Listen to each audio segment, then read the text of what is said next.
let me introduce myself briefly. My name is Fariza Abidova. I'm from Samarkand originally, but living in Japan for 15 years now.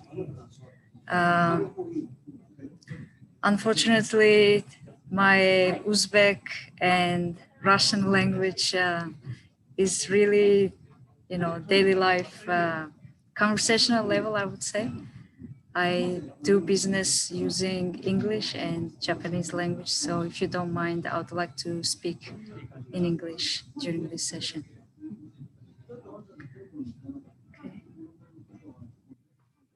Okay, so let me briefly introduce what we do. Can I share my screen?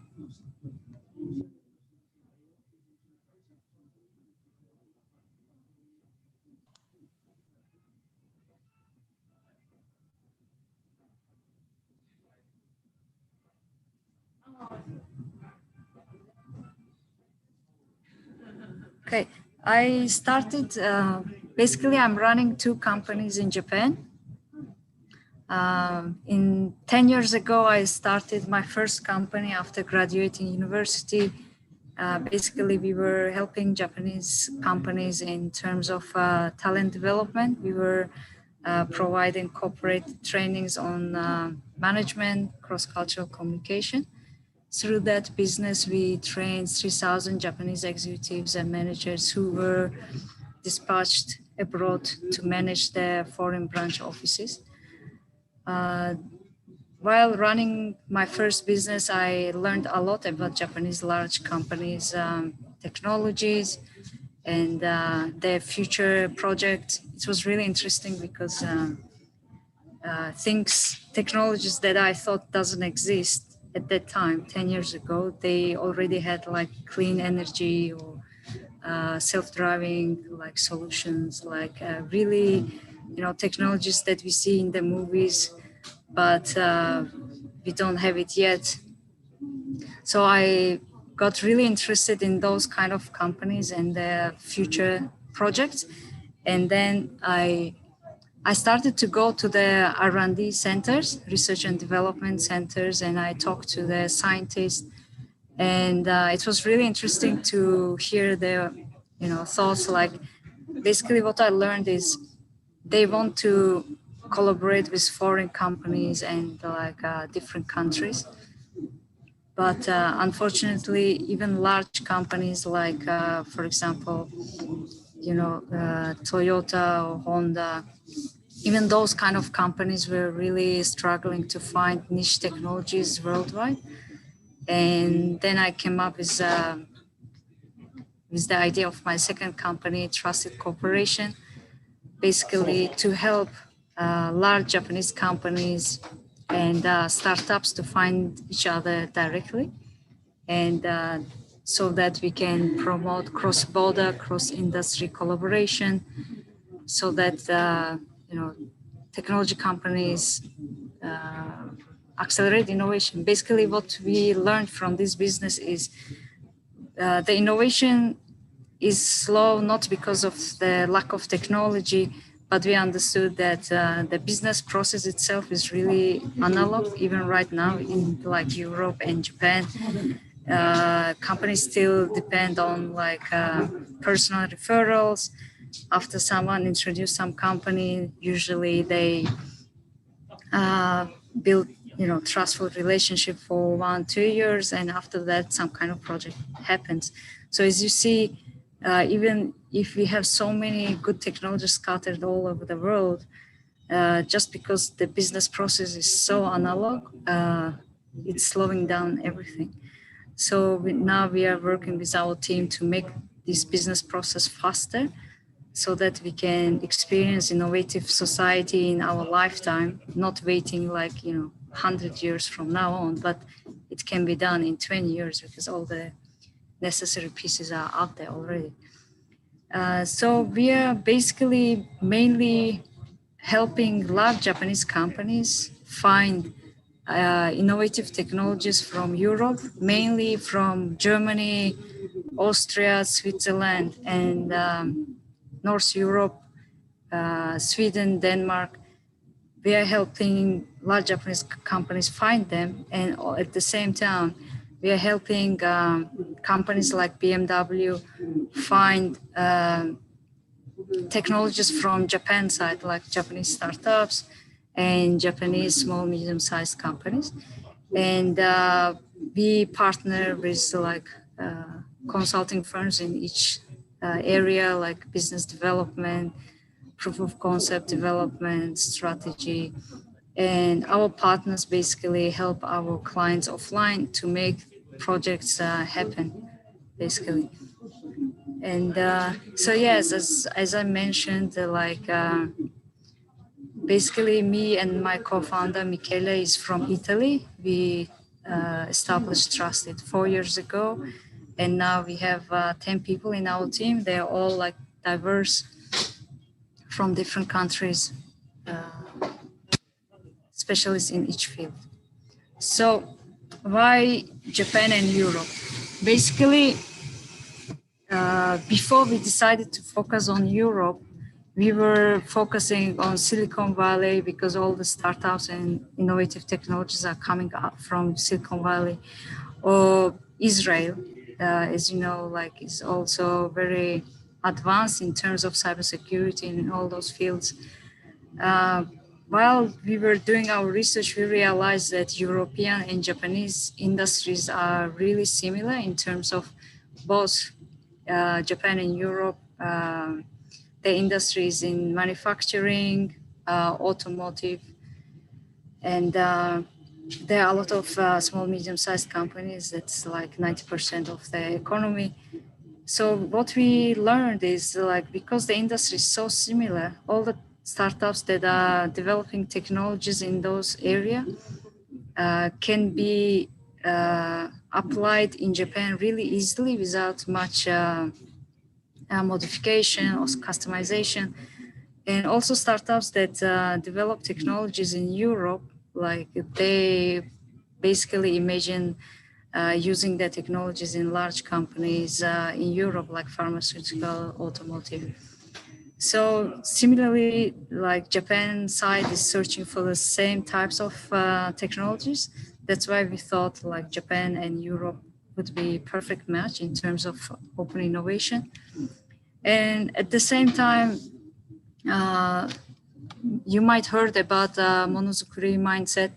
Monozukuri mindset is like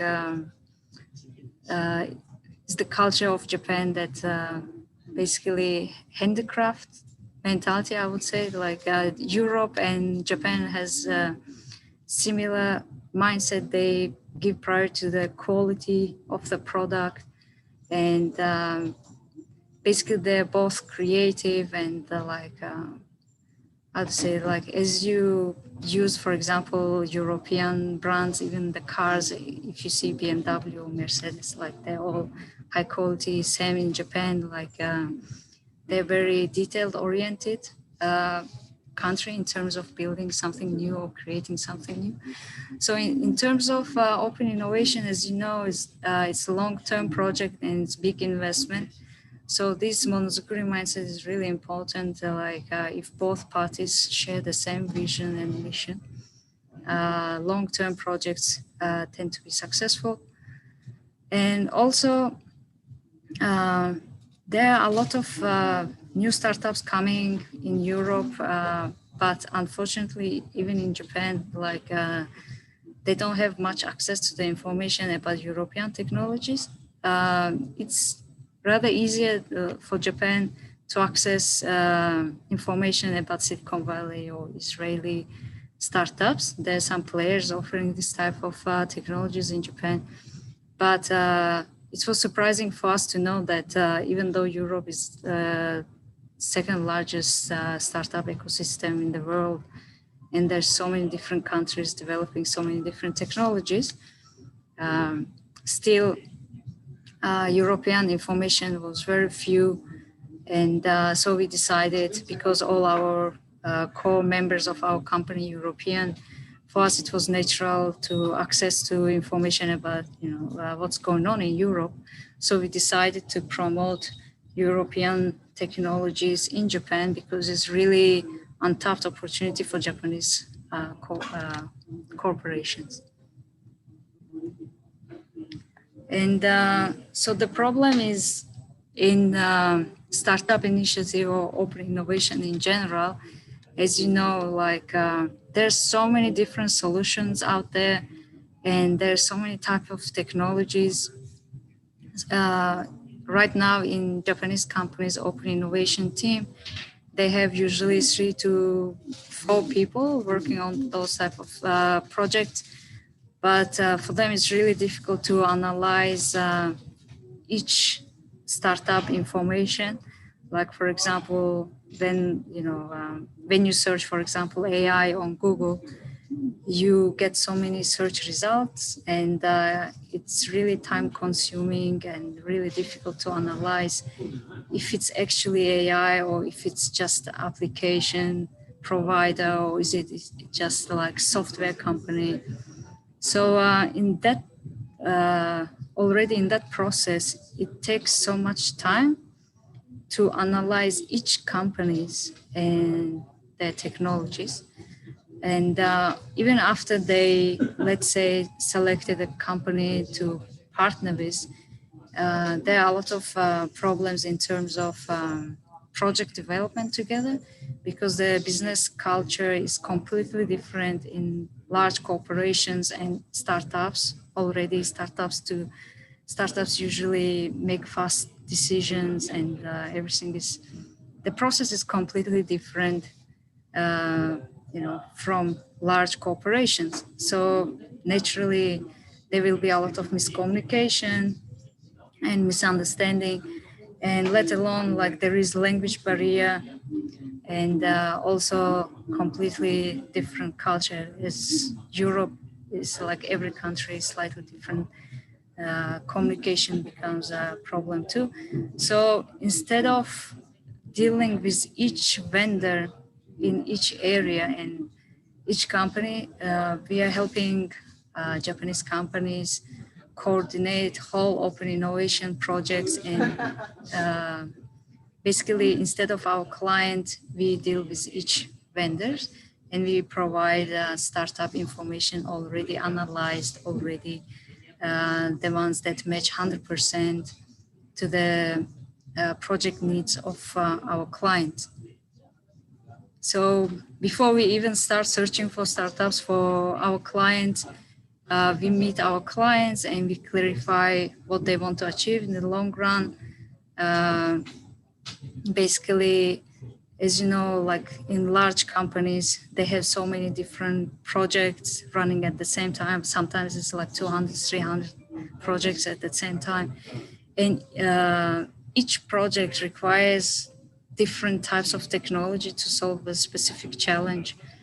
And so each process is different. So we help large Japanese companies first clarify and choose one challenge, and then clarify what types of technology they need to solve this challenge, and what type of startups they should work together. Sometimes, depending on company culture, they prefer to work with mature startups where they're already established. They have already enough resource to deliver big deal projects.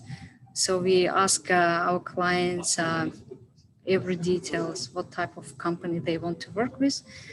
Once we clarify all that through interviews, face-to-face meetings, then we start like searching for startups for them. And once they get interested in 1 or 2 startups, then we set up meetings with them. We facilitate meetings so that we can bridge the cultural gap. And then when it comes to the POC development, then we pass it to our partner consultants who are expert in the field. So this is briefly what we offer. Basically, our company offers data analytics. Our core service is analyzing startup information and providing the information, and basically market trends, what's going on in the industry, our clients is interested. So we provide information, that's our main job. The rest of the job consultant partners handle it, and we coordinate everything. And these are the companies we work with currently. I don't know if you know any of them. Maybe Japanese companies that we work with, Shiseido maybe is famous, and of course you know BMW, I guess. There are a lot of Japanese companies that are really large and famous in Japan, but they're B2B company. For example, this Yaskawa is one of the largest robotic company in the world, and they provide robotic solution for manufacturing companies. So as you can see, their robotic solution is for industrial purposes. So we don't hear about them much, but they're big in B2B world, basically. And this company is one of largest developers in Japan.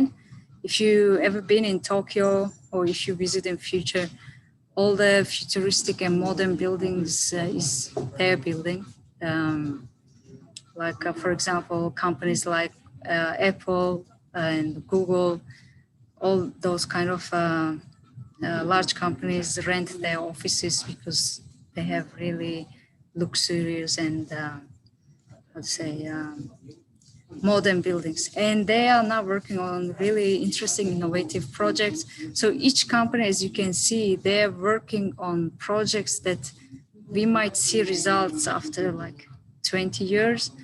So basically in Japan, in terms of innovation, smart city projects are going on, like basically connected society. At the same time, BMW also is working on smart city projects. So it's very interesting for us also because we will know what will happen after 20 years, and we are happy if Trusted and our team contributes in making these innovative projects happen faster. So we are trying to do what we can do with what we have, basically. But all these companies, they have amazing resources and also big budget to work on projects that might not even happen, as you can see. So there are a lot of chances now for startups because 20 years ago, when you approached large companies with your solution, it was really difficult to get partnership with them or even work with them because large companies usually used to get services from large established companies already. But right now, because this startup ecosystem is really advancing, now if you have really good technology and really great idea or great solutions, no matter how big is the company, they are interested in you and they listen to you and they treat you equally. And then it's easier to get contracts with them, partnership or as a client. So it's really amazing time right now to be doing something really innovative. I'm happy to share my experiences and know-how, what's going on in European and Japanese startup ecosystem or in terms of open innovation. Hopefully, after a few years, we hear unicorn companies or innovative startups from Uzbekistan as well. I will be happy to contribute in this progress as well. So my speech is brief, but if you have any questions, I would be happy to share depending on your interest. Hey. Hello. Thank you, Farisa. It was really informative and interesting speech. I think I got two questions. If you can answer them, it would be great. I am personally a very big fan of Japan, but I always thought that the adjective like traditional and conservative is relevant to Japan. But now you're talking about high technology, which is actually very modern. And the first question, how do they match and how Japanese people react to new technologies? And the second question was, did you have any, let's say, demand from Uzbekistan or any Central Asian region for the, let's say, for your services? Yes, thank you for your question. Yes, so as you know, Japanese companies from the past, they were technology oriented companies. Most of them have like long histories developing interesting technologies. There are a lot of Japanese companies with 200 years of histories, and they keep developing and improving their technologies. So in that term, is not new thing for Japan. It's the core of the economy. Like most of manufacturing companies developed like parts, for example, NASA is using it. Or even if you have iPhone, 90% of technologies are from Japanese small and medium-sized companies because they're B2B companies. We don't know their brand name, but in our daily life, probably most of technology we use coming from Japan because that's their core, economy. But yes, you're right about the stereotype image of Japan, conservative and traditional. It still is like that, especially large companies are very risk averse. But in innovation, you need to take risk and you need to try something new, right? So in that term, like still many Japanese companies struggling on like letting go some things or sharing some resources openly, because until now it was like everything should be developed in-house. That was the trend in Japan for many years. But in the last 5 years, things are changing and they realize that technology is changing so fast in the world that you cannot build everything in-house anymore, even if you have like a lot of money, big brand, or a lot of smart scientists. Still, there's so many different niche technologies you need for innovation that even large companies realize they cannot develop everything by themselves. So slowly now they're like opening up. There are 200 Japanese companies really advanced. They've been working with foreign startups already for the last 2-3 years. But there are much more companies still like believing in building everything still in-house. So it's really interesting timing right now because Japan is changing, especially during this COVID time. Like everyone is using Zoom, for example, for the meetings. So it's changing really fast for the last 5 years. And in terms of your second question, yes, there is big demand for different types of technologies because even from Uzbekistan or Central Asia, there are a lot of technologies coming out from East Europe, for example, Estonia or Poland. And the interesting part is like they're so unique because they solve a problem in their own market, right? And that's why it's fresh, it's new idea. So Japanese companies or even European large companies are open to new ideas. So I believe if startups in Uzbekistan come up with some kind of unique solutions for, let's say, Uzbekistan first, without them realizing it, it could be applied even in modern, like, developed countries like Japan. So yeah, we always welcome, and if there are, interesting startups we should be looking for, if you provide us information, we would be happy to include it in our database. Thank you. Thank you. Any other questions?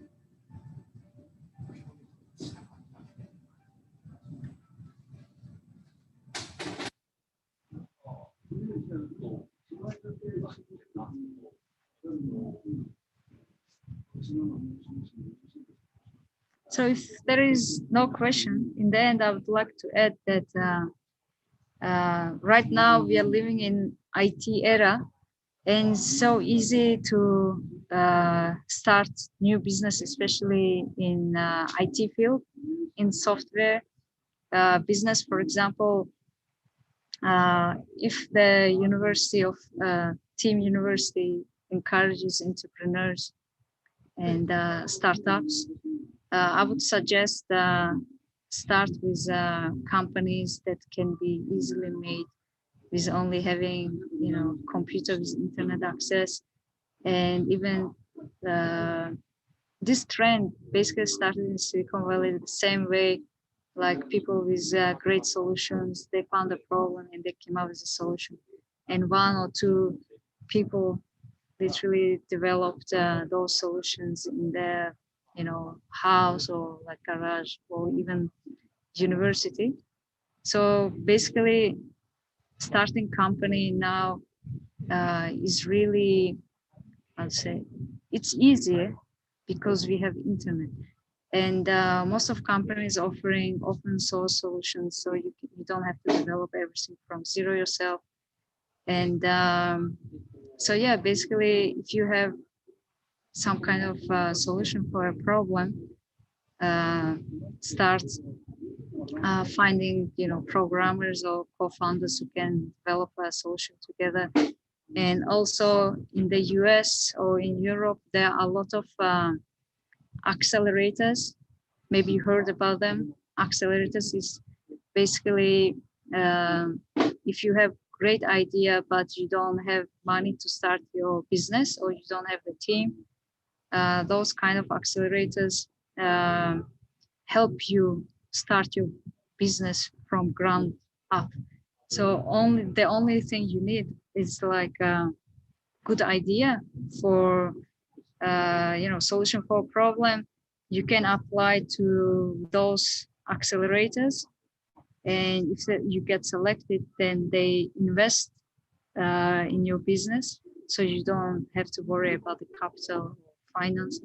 And yeah, basically you can start building the prototype at least and slowly gather the team. And I hope even in Uzbekistan this trend starts to happen. And the interesting part of this open innovation of startups scene right now is that everyone is open, sharing whatever they have. Like it can be information, it can be any resources like money, sales channel. So the interesting part of it is like all large companies, different size of companies, sharing their resources efficiently and coming up with some interesting, futuristic or innovative solutions together. So we are living in that sharing economy time. I think Uzbekistan has great potential in that terms. The education level is also high. People speak multiple languages.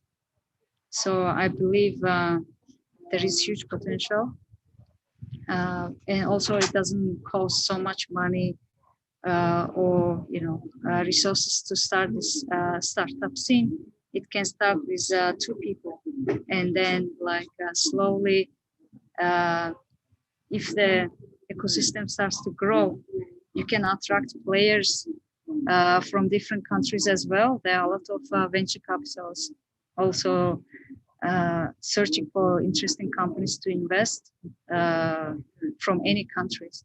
So I think starting with something and growing the ecosystem and sharing the information on internet, what's going on in Uzbekistan, what kind of startups are out there, and what events are going on. I would recommend sharing the atmosphere of the event or pitch videos of those startups on YouTube, and then slowly attract investors from outside, or even connecting them to large companies. For example, we would be happy to connect them to large companies in Japan and Europe, So you can find players in each field, but the only problem is lack of information.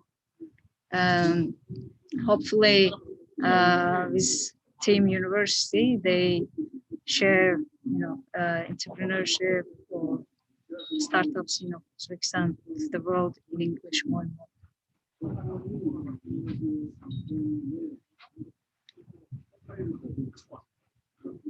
Okay. Do you have any questions?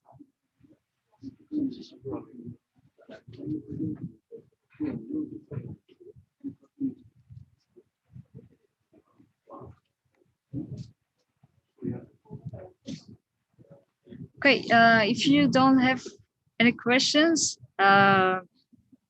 basically that's it from my side. I would be happy to connect you on LinkedIn. If you would like to stay in touch and share information, I would be happy to be connected with you guys. You can find me on LinkedIn. There I'm sharing all about our activities. And, thank you so much for having me today. It was a pleasure meeting you virtually.